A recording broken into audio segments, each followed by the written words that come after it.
প্রিয় শিক্ষার্থী, দ্বাদশ শ্রেণী সমাজবিজ্ঞান ক্লাসে আমি ডক্টর মোহাম্মদ দিল্লুর রহমান তোমাদের স্বাগত জানাচ্ছি। বৈশ্বিক সংকটকালে ঘরে বসে তোমরা এই ক্লাস উপভোগ করবে বলে আমি আশা করি।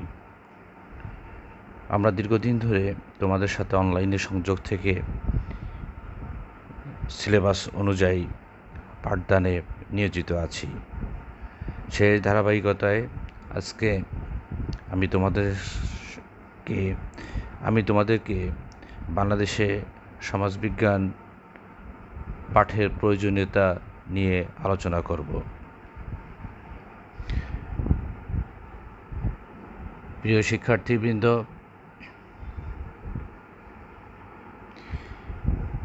আমাদের আজকের বিষয় importance the study of sociology in Bangladesh, অর্থাৎ বাংলাদেশের সমাজবিজ্ঞান পাঠের প্রয়োজনীয়তা কী বিষয়ে আমরা আলোচনা করব। তোমাদের সাথে আমরা ইতিপূর্বে বাংলাদেশের সমাজবিজ্ঞান চর্চার পটভূমি নিয়ে আলোচনা করেছি, যে একটা হিস্টোরিক্যাল যে একটা ব্যাকগ্রাউন্ড সেই সমাজবিজ্ঞান চর্চার শুরু থেকে বাংলাদেশ স্বাধীনতা অর্জনের পূর্বের ইতিহাস এবং এর পরবর্তীতে বাংলাদেশ সৃষ্টির পরে কিভাবে সমাজবিজ্ঞান চর্চা বিকশিত হয়েছে তার একটা সংক্ষিপ্ত রূপ তোমাদের সামনে উপস্থাপন করেছি। আশা করি সেই ক্লাসটা তোমরা উপভোগ করেছ এবং তোমরা গুরুত্বপূর্ণ তথ্য পেয়েছ। আজকে আমরা বাংলাদেশের সমাজবিজ্ঞান চর্চার প্রয়োজনীয়তা নিয়ে আলোচনা করতে গিয়ে প্রথমত আমরা দেখব যে আসলে সমাজবিজ্ঞান বলতে আমরা কি বুঝি, বিভিন্ন তাত্ত্বিক সমাজবিজ্ঞানের কী সংজ্ঞা দিয়েছেন। আমরা যদি সেই সংজ্ঞাগুলো বোঝার চেষ্টা করি, যদি দেখি, তাহলে আমাদের অনেকটাই পরিষ্কার হয়ে যাবে যে সমাজবিজ্ঞান আমরা কেন চর্চা করব, কেন পাঠ করব, সমাজবিজ্ঞান চর্চার প্রয়োজনীয়তাটা কী। তো সে কারণেই আমি মূল আলোচনার আগে আমি বিভিন্ন তাত্ত্বিকের সংজ্ঞা বিশ্লেষণের মাধ্যমে এর প্রয়োজনীয়তাটা বোঝানোর চেষ্টা করব। প্রিয় শিক্ষার্থীবৃন্দ, তোমরা দেখতে পাচ্ছ আমি এখানে কিছু তাত্ত্বিকের সংজ্ঞা উপস্থাপন করেছি। আমি ধারাবাহিকভাবে সেটা রিড আউট করছি। প্রথমত বলা হয়েছে, sociology is the science of social institutions. Email Durkheim, একজন সমাজবিজ্ঞানী ইমেইল ডুরখেইম, তিনি বলেছেন এটা এমন একটা বিজ্ঞান যা সামাজিক প্রতিষ্ঠানে নিয়ে আলোচনা করে। তাহলে এটা হচ্ছে সমাজবিজ্ঞান হচ্ছে প্রতিষ্ঠানের বিজ্ঞান, বিজ্ঞানভিত্তিক অধ্যয়ন, প্রতিষ্ঠানের বিজ্ঞানভিত্তিক অধ্যয়ন। Next, sociology is the study of social action. Max weber বলছেন যে এটা হচ্ছে সামাজিক ক্রিয়াকাণ্ডের বিজ্ঞান। Sociology is the study of social action, অর্থাৎ সমাজে মানুষ তার জীবনযাপনের জন্য যত ধরনের কার্যক্রমের সাথে জড়িত হয়, যে সকল কার্যক্রম করে সেই কার্যক্রমটাকে বোঝায়, স্টাডি করাটাই হচ্ছে সমাজবিজ্ঞান। Next, sociology is the scientific study of society.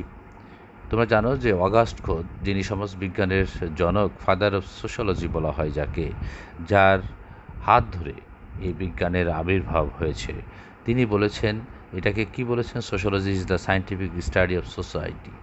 সমাজকে বিজ্ঞানভিত্তিক অধ্যয়নই হচ্ছে সমাজবিজ্ঞান। তাহলে আমরা যে সমাজে বসবাস করি, এই সমাজের মধ্যে অনেক ভিন্নতা আছে।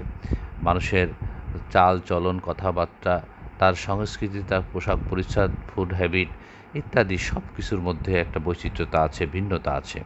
তাহলে এই প্রত্যেকটা সমাজকে অধ্যয়ন করাটাই হচ্ছে সমাজবিজ্ঞান। Sociology is the study of collective behaviour. Park and Burgess. Park and Burgess বললেন যে এটা হচ্ছে কালেকটিভ বিহেভিয়ারের অধ্যয়ন, অর্থাৎ সমষ্টিগত যে আচরণ, তার অধ্যয়নই হচ্ছে সমাজবিজ্ঞান। তাহলে মানব আচরণ কিন্তু বৈচিত্র্যময়, সমাজ যেমন বৈচিত্র্যময়, মানব আচরণও বৈচিত্র্যময়। অর্থাৎ আমরা একজন মানুষ ভিন্ন সময়ে ভিন্ন রকমের আচরণ করে, ভিন্ন পরিবেশ পরিস্থিতিতে সে ভিন্ন রকমের আচরণ করে। ফলে এই বৈচিত্র্যময় হিউম্যান বিহেভিয়ার স্টাডি করাটাই হচ্ছে সমাজ বিজ্ঞান। নেক্সট আছে sociology is a social science that focuses on society, human social behavior, patterns of social relationship, social interaction, and aspects of culture associated with everyday life. তাহলে আমাদের দৈনন্দিন জীবনের যে সংস্কৃতি, তাই না, আমাদের যে human behaviour, patterns of social relationship, আমাদের যে সামাজিক যে সম্পর্কের যে প্যাটার্ন, সোশ্যাল ইন্টারেকশনস, সামাজিক যে বন্ধন, তাই না, এবং সর্বোপরি যে কালচার, তাই না, সেইটা প্রতিদিনের যে এই বিষয়গুলো, প্রতিদিনের এই বিষয়গুলোই হচ্ছে অধ্যয়নই হচ্ছে আমাদের এই সমাজ বিজ্ঞান।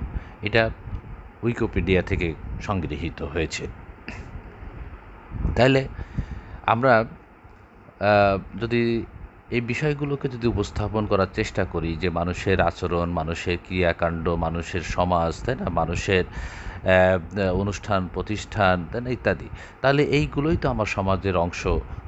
এক একটা দিক, এক একটা প্রতিষ্ঠান, তাই না, তাহলে এই সার্বিক অধ্যয়নই হচ্ছে সমাজবিজ্ঞান। তো যেহেতু সমাজের এই প্রত্যেকটাই সমাজে গুরুত্বপূর্ণ রোল প্লে করে, তাহলে এই প্রত্যেকটা জিনিস অধ্যয়ন করা কি আমাদের জন্য গুরুত্বপূর্ণ না? এগুলোকে জানা বোঝা, human behaviour, human relationship, human interaction, তাই না, এগুলো তো আমাদের সমাজে বেঁচে থাকার জন্য, বোঝার জন্য, সমাজকে বোঝার জন্য, জানার জন্য খুবই গুরুত্বপূর্ণ বিষয়। এবং এইগুলোর ইন্টার রিলেশনশিপ, তাই না, রূপায়ণের মধ্য দিয়ে আমরা বলতে পারি যে সেই সমাজ ব্যবস্থাটা কিভাবে চলছে বা কেমন। তাহলে আমরা দেখলাম যে সমাজবিজ্ঞান অধ্যয়ন করা খুবই গুরুত্বপূর্ণ একটা বিষয়। তাহলে আমরা এবার মূল আলোচনায় আমরা যেতে চাই, the importance the study of sociology in Bangladesh. আমরা কেন বাংলাদেশের সমাজবিজ্ঞান চর্চা করব? আমরা সংজ্ঞার মাধ্যমে, বিভিন্ন তাত্ত্বিকের সংজ্ঞা বিশ্লেষণের মাধ্যমে এটা বোঝার চেষ্টা করেছি। এবার আমরা দেখব যে আসলে বাস্তব জীবনে সমাজবিজ্ঞান চর্চাটা কেন গুরুত্বপূর্ণ। আমরা সেই আলোচনায় চলে যাই। তাহলে এখানে 1 নম্বরে বলা হয়েছে টু নো দ্য সোসাইটি। দেখো, অগাস্ট কোত কিন্তু বলেছিলেন the sociology is the science of sociology is the scientific study of society. তো এখানে আমরা 1 নম্বরে নিয়ে আসছি যে টু নো দ্য সোসাইটি, সমাজকে জানা একটা গুরুত্বপূর্ণ বিষয়। তাই না, আমরা যে সমাজে বসবাস করি, ধরো তুমি যদি সিঙ্গাপুর যাও, তুমি যদি শ্রীলঙ্কায় যাও, তাই না, তুমি যদি ভুটান যাও, তুমি যদি ইউরোপ আমেরিকাতে যাও, তাহলে সেখানকার সমাজ সম্পর্কে যদি তোমার ধারণা না থাকে, সেখানে ট্রাফিক সিস্টেম যদি তোমার না জানা থাকে, সেখানে সোশ্যাল কাস্টমস যদি তোমার জানা না থাকে, সেখানে শপিং মলের প্র্যাকটিস যদি তোমার জানা না থাকে, তাহলে কি হবে? তুমি কি পথ চলতে পারবে? তুমি পারবে না। ফলে প্রত্যেকটা সমাজকে স্টাডি করাটা খুবই গুরুত্বপূর্ণ, এবং এই স্টাডির মধ্য দিয়েই কিন্তু কি হয়, সেই সমাজটার কি বলবো, সমাজটা স্পষ্ট হয়, তাই না, ব্যক্তি মানুষের কাছে স্পষ্ট হয়, এবং সেখানকার সমস্যা, তাই না, ইত্যাদি এগুলো ফুটে ওঠে। ফলে যেমন সরকার, তেমনি বসবাসরত মানুষ সেখানে বুঝতে পারে যে এই এলাকাটার অর্থনৈতিক অবস্থা কী, সামাজিক অবস্থা কী, সাংস্কৃতিক চর্চার কী, তাদের মূল পেশা কী, তাই না, এগুলো বোঝা যায়, জানা যায়, যেগুলো সমাজবিজ্ঞানীর মূল ইন্টারেস্টের জায়গা। সে কারণেই সমাজকে জানার জন্যই আমরা কী করব? সমাজবিজ্ঞানকে অধ্যয়ন করব। Changes in society. প্রিয় শিক্ষার্থীবৃন্দ, তোমরা জানো যে একটা শিশু যেমন ভূমিষ্ঠ হয় এবং সে ধীরে ধীরে সে বেড়ে ওঠে ফিজিক্যালি, বায়োলজিক্যালি অ্যান্ড সোশ্যালি, তাই না? তাহলে সেই সোশ্যালি বেড়ে ওঠা এবং বায়োলজিক্যালি বেড়ে ওঠা, ইটস এ ভেরি ন্যাচারাল। কিন্তু সেটা যদি বাধাগ্রস্ত হয়, তাহলে আমরা কি বলবো? যে সে ইম্প্যায়ার্ড বা ফিজিক্যালি চ্যালেঞ্জড, না, ইত্যাদি আমরা বলি। ঠিক তেমনি সমাজটা কি হয়, সমাজটা প্রতিনিয়ত পরিবর্তন হয়। পরিবর্তনটা শাশ্বত, এটা সুন্দর। আমরা প্রত্যেকে এটা প্রত্যাশা করি যে সমাজ দ্রুত পরিবর্তিত হোক। আমরা একটা অবস্থা থেকে আরেকটা উন্নততর অবস্থায় উপনীত হই। এটাই আমাদের কাঙ্ক্ষিত লক্ষ্য এবং আমাদের সকল কার্যক্রম সেই লক্ষ্যে পরিচালিত হয়। তাহলে সমাজের এই পরিবর্তনটা কীভাবে পরিবর্তন হচ্ছে, কোন দিকে যাচ্ছে, এটা কি খারাপের দিকে যাচ্ছে? তোমরা এখন দেখো যে আমরা অনেক কিছু অর্জন করেছি, কিন্তু এর মধ্যে মাদক, কারবারি, তাই না? আমাদের বলে শিশু গ্যাং, তাই না? এগুলো আমাদের সমাজের জন্য নেগেটিভ দিক। তাহলে এইগুলো কি করতে হবে? আমাদেরকে একই সাথে স্টাডি করতে হবে, ভালো এবং মন্দ দুইটাকেই সমন্বয় করতে হবে। অর্থাৎ সমন্বয় বলতে আমি বোঝাচ্ছি যে খারাপ দিকগুলো চিহ্নিত করে সেগুলোকে দমনের, তাই না, উদ্যোগ নিতে হবে। তাহলে এই পরিবর্তিত পরিস্থিতিকে বোঝা, জানা ইত্যাদির জন্যই কিন্তু সমাজবিজ্ঞান অধ্যয়ন গুরুত্বপূর্ণ। টেকনিক্স অফ প্রোডাকশন, তোমরা জানো যে আমরা এক সময় কী ছিলাম? আমরা একটা পিওর এগ্রিকালচারাল কান্ট্রি ছিলাম। আমরা এখন ধীরে ধীরে ইন্ডাস্ট্রিয়ালাইজেশনের দিকে যাচ্ছি। তার কারণ rapid change to change rapidly in society, in our society. আমরা মনে করছি যে ইন্ডাস্ট্রিয়ালাইজেশনের কোনো বিকল্প নাই। তখন কৃষি ক্ষেত্রে, তাই না, কৃষি সেক্টরে ম্যান পাওয়ার অনেক বেশি ইনভলভ করার সুযোগ কিন্তু নেই।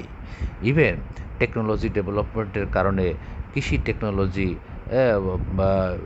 এসে যাওয়ায় অনেক শ্রমিক বরং কৃষিক্ষেত্র থেকে কি হয়েছে, তারা এক্সক্লুডেড হয়েছে। ফলে এই বাড়তি জনগোষ্ঠীকে যদি আমরা কর্মে নিযুক্ত করতে চাই, তাহলে আমাদেরকে কী করতে হবে? ইন্ডাস্ট্রিয়ালাইজেশনের দিকে যেতে হবে।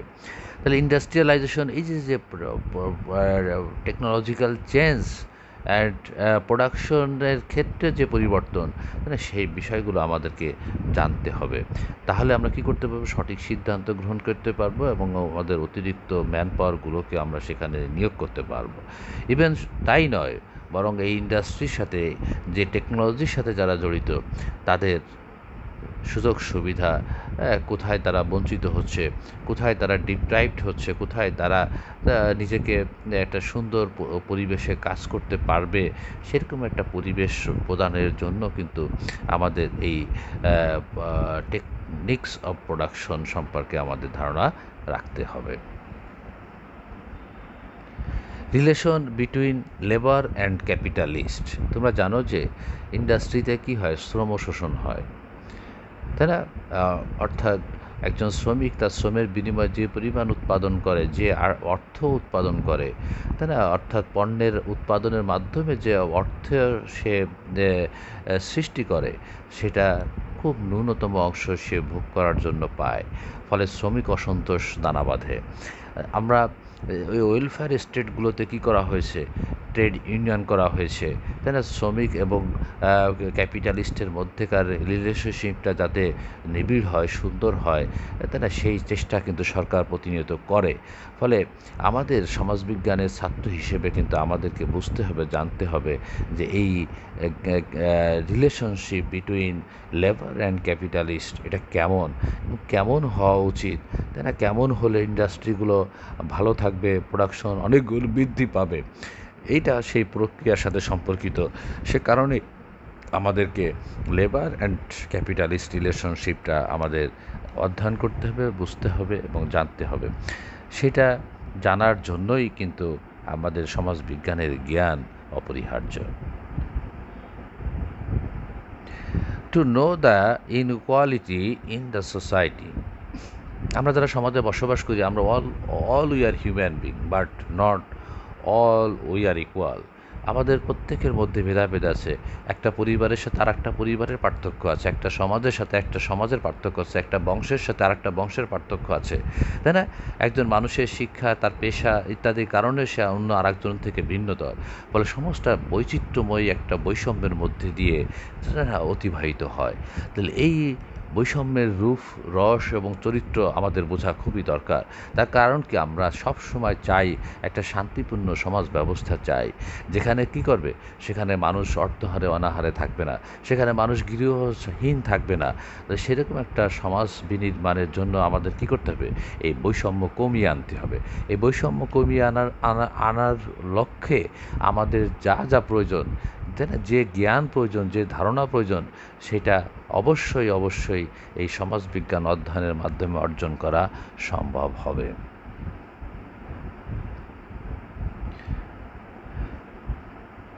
Impact of caste system on our society. প্রিয় শিক্ষার্থীবৃন্দ, তোমরা জানো যে এই উপমহাদেশ একসময় আমরা ভারতবর্ষের অধীনে ছিলাম। ভারতে 100-র উপরে 130 কোটি মানুষ বসবাস করে। আর আমরা তখন স্বাধীনতা সময় আমরা ছিলাম 7 কোটি মানুষ। পূর্ব পাকিস্তান এই প্রভিন্স তখন আমরা এই ভারতবর্ষের অধীনে ছিলাম। ফলে পশ্চিম পাকিস্তানও একইভাবে এই ভারতবর্ষের অধীনে ছিল। তাহলে এত বড় একটা দেশ এবং এখানে এত ভিন্ন বৈচিত্র্যময়ী মানুষের বসবাস ছিল, এত ভাষা ছিল, এত ভিন্নতর সংস্কৃতি ছিল। তাহলে সেই ভাষা সংস্কৃতির প্রভাব কিন্তু অনেকটাই আমাদের উপরে বর্তিয়েছে। ফলে এই ভারতীয় হিন্দু সমাজ ব্যবস্থার যে কাস্ট সিস্টেম, ঐতিহ্যবাহী যে কাস্ট সিস্টেম, বর্ণ প্রথা, তার প্রভাব কিন্তু আমাদের সমাজেও আছে। যদিও আমরা এটাকে কেউই আমরা পছন্দ করি না এবং এর বিরুদ্ধে আমরা সবাই সোচ্চার। কিন্তু আমি যে চৌধুরী বংশের পোলা, আমি যে মোল্লা বংশের পোলা, তাই না, এইটা যদি আমার এলাকায় যদি আমি যাই, তাহলে একটা আলাদা মর্যাদা আমি পাই। ফলে এই যে কাস্ট সিস্টেম, জাত বর্ণ প্রথার যে 4টা বর্ণ, তাই না, তার প্রভাব কিন্তু আমাদের দেশে এই কাস্ট সিস্টেমের রূপান্তরিত পদ্ধতি, অর্থাৎ বংশীয় মর্যাদা, তাই না, সেটা কিন্তু আমাদের সমাজেও দেখা যায়। ফলে আমরা দেখি যে বৈবাহিক সম্পর্ক নির্ধারণের ক্ষেত্রে বাবা মা কী করেন, যে বলেন যে না, অমুক বংশের সাথে আত্মীয়তা করা যায় না, আমার অমুক বংশের সাথে আত্মীয়তা করা যায়, তাই না। এই যে ভিন্নতা, বৈষম্য, তাই না, এটা কিন্তু এই ভারতীয় কাস্ট সিস্টেমের প্রভাবে কিন্তু এটা সৃষ্টি হয়েছে। ফলে আমাদেরকে এই বর্ণ প্রথার প্রভাবটাও কিন্তু আমাদের মাথায় রাখতে হবে, বুঝতে হবে, জানতে হবে এবং অধ্যয়ন করতে হবে। সমাজবিজ্ঞান আমাদের সেই শিক্ষাই দেয় যে how will explore the society এবং and the relationship among the people within the caste system. সেটা আমাদেরকে বুঝতে হবে, জানতে হবে এবং অধ্যয়ন করতে হবে।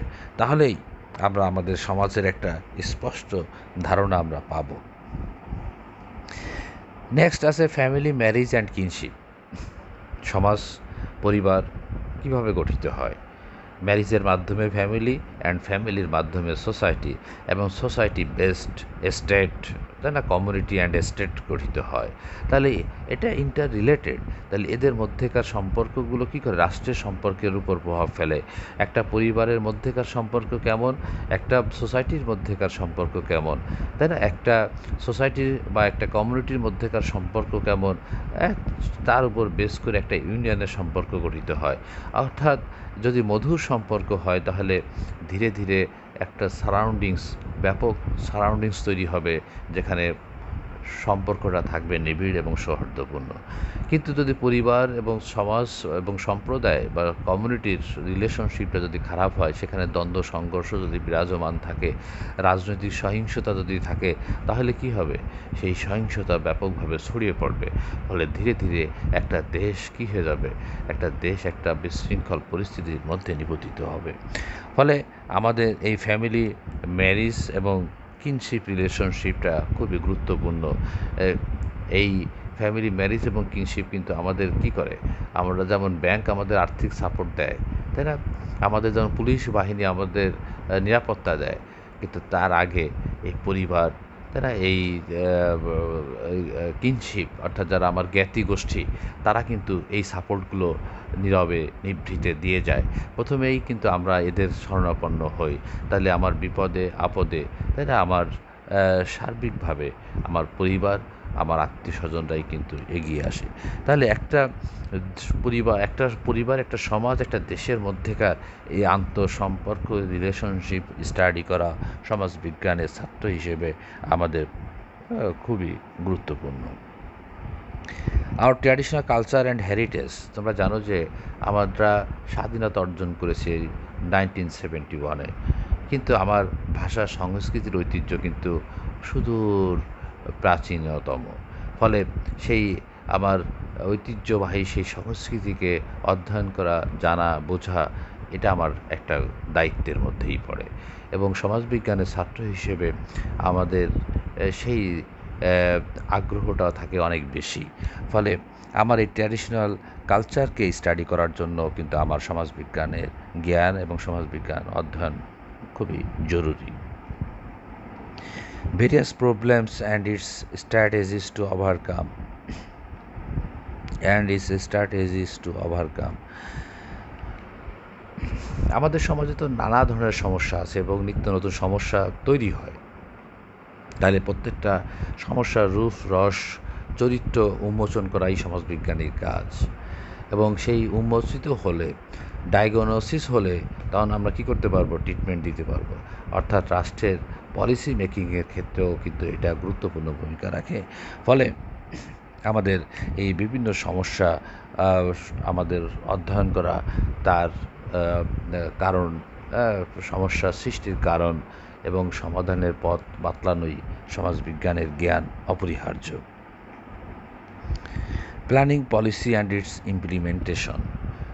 প্রিয় শিক্ষার্থীবৃন্দ, একটা রাষ্ট্র কীভাবে চলবে, তাই না? ধরো আমার কোভিডের যে পরিসংখ্যানটা আমরা পাই, তাই না, সেটা আমরা কিভাবে পাই এবং এই পরিসংখ্যানটা কিভাবে আমাদের কাছে গুরুত্বপূর্ণ। এটা যদি বেড়ে যায় তখন আমরা খুবই মর্মাহত হই যে আল্লাহ, কোভিড পরিস্থিতি খারাপের দিকে চলে যাচ্ছে। আবার যদি এইটা পরিসংখ্যান যদি দেখি যে না, এটা ডাউনওয়ার্ড, মৃত্যুর হার কমে গেছে, সংক্রমণের হার কমে গেছে, তাহলে আমরা কি হই? আমরা আনন্দিত হই। তাহলে বুঝতেই পারছো পরিসংখ্যান কত গুরুত্বপূর্ণ একটা বিষয়। তাহলে এই পরিসংখ্যানের উপর ভিত্তি করে সরকার কি করে? সরকার তার পরিকল্পনা গ্রহণ করে। তারা যে শিক্ষা প্রতিষ্ঠান খুলতে পারবে কি পারবে না, এটা ডিপেন্ড করে কি ওই পরিসংখ্যানের উপর। ঠিক তেমনিভাবে আমার দেশে কত জনসংখ্যা আছে, তাই না, তার কত মানুষ গৃহহীন আছে, তারা কত মানুষ, তারা আগামী বছর যদি বন্যা হয় তাহলে কত মানুষের জন্য আমার খাদ্যের সংস্থান করতে হবে, তাই না, আমার কত মানুষ জেনারেট হচ্ছে যাদেরকে আমার কর্মসংস্থানের সুযোগ করে দিতে হবে। তাহলে এই সবগুলো আমাদেরকে কী করতে হয়? এই প্ল্যানিং অ্যান্ড পলিসি আমাদের অ্যাডাপ্ট করার জন্য এই ধরনের পরিসংখ্যান খুবই গুরুত্বপূর্ণ ভূমিকা পালন করে। ফলে আমাদের এই প্ল্যানিং অ্যান্ড পলিসি যে খোরাক, সেটা সমাজবিজ্ঞানের ছাত্ররাই প্রোভাইড করতে পারে। এ কারণে এই প্ল্যানিং অ্যান্ড পলিসির ক্ষেত্রে সমাজবিজ্ঞানীদের গুরুত্বপূর্ণ ভূমিকা থাকে বলে আমি মনে করি এবং তারা একটা সঠিক পরিকল্পনা গ্রহণে সাহায্য করতে পারে সরকারকে। Global impact on our society. প্রিয় শিক্ষার্থীবৃন্দ, now we are living in a global age where there is no boundary. You can get everything through internet, browsing, Facebook, YouTube, whatever it is. What do you like? তুমি যা চাও তুমি তাই পেতে পারো। ফলে এই গ্লোবাল এজে is very important age. You can enjoy your time through this technology. Then you can gather a huge information through these facilities. ফলে এই গ্লোবাল ওয়ার্ল্ড আমাদের জীবনকে যে দ্রুত বদলে দিচ্ছে, তাই না, আমাদেরকে যে ব্যাপক পরিবর্তন সাধিত করছে, এটা আমাদেরকে বোঝা, জানা এবং এই পরিবর্তনের প্রবাহে নিজেকে হারিয়ে না ফেলা, বরং আমার ট্র্যাডিশনাল যে কালচার, যে হেরিটেজ আছে, সেটাকে ধারণ করে তারা নিত্য নতুন লাইফস্টাইল, নিত্য নতুন টেকনোলজি, এগুলো গ্রহণ করাটাই আমরা সমীচীন মনে করি। ফলে এই পরিবর্তনটাকে আমার বুঝতে হবে এবং পরিবর্তনের ভালো দিকগুলোকে আমার গ্রহণ করতে হবে। এইভাবেই সমাজবিজ্ঞান চর্চার ক্ষেত্র উন্মোচিত হবে এবং সমাজবিজ্ঞান চর্চার মাধ্যমে আমরা কী করতে পারবো, আমাদের নিজেকে সমৃদ্ধ করতে পারবো, আমার পরিবারকে সমৃদ্ধ করতে পারবো, আমরা একটা সুন্দর বাংলাদেশ বিনির্মাণে আমরা এগিয়ে যেতে পারবো। প্রিয় শিক্ষার্থীবৃন্দ, তোমরা আজকের আলোচনায় আমরা সমাজবিজ্ঞান চর্চার প্রয়োজনীয়তাটা ফুটিয়ে তোলার চেষ্টা করেছি। আশা করি তোমাদের জন্য সহজবোধ্য হয়েছে এবং আমি প্রত্যেকটা পয়েন্ট আকারে সহজভাবে উপস্থাপন করার চেষ্টা করেছি। আশা করি তোমরা এই পয়েন্টগুলো রপ্ত করে, তাই না, সমাজবিজ্ঞান চর্চার প্রয়োজনীয়তাটা বুঝতে পেরেছো এবং আরেকটু বইয়ের সাহায্য এবং লেকচারের সাহায্যে নিজেকে যদি আরেকটু বুঝার চেষ্টা করো, তাহলে আমি আশা করি যে তোমার কাছে জিনিসটা পরিষ্কার হবে, অনেকটাই ক্লিয়ার হয়ে যাবে এবং তুমি পরীক্ষায়, যে কোনো পরীক্ষায় এটা লিখতে পারবে। প্রিয় শিক্ষার্থীবৃন্দ, তাহলে আমি আজকের লেকচার এখানে শেষ করছি। তোমরা সবাই স্বাস্থ্যবিধি মেনে চলবে। যদিও সংক্রমণের হার ডাউনওয়ার্ড, তথাপি আমরা সর্বতোভাবে আমরা স্বাস্থ্যবিধি মেনে চলব, মাস্ক পরব, সামাজিক দূরত্ব বজায় রাখব এবং বারবার হাত পরিষ্কার করব এবং নিজেকে সুস্থ রাখব, অন্যকে সুস্থ রাখতে সাহায্য করব। আল্লাহ হাফেজ।